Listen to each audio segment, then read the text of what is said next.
Today's video guys, gagawa ako ng paksiw na Gigi. So ayan na guys, ang paksiw na Gigi.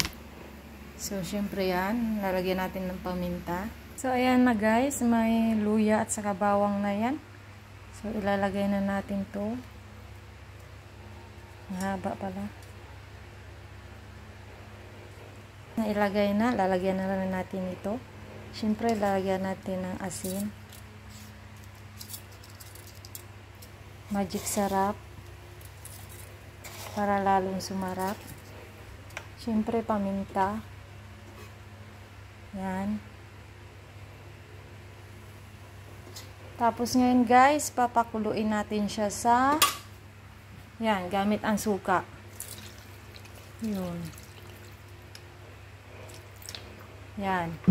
Lang na natin siya dito guys. Kumulo siya, papakuluin natin sa suka. Saka na natin siya, saka na tayo mag-add ng lalagay pa natin pala to. Saka na natin mag-add tayo ng water pag unti na lang yung niya, suka.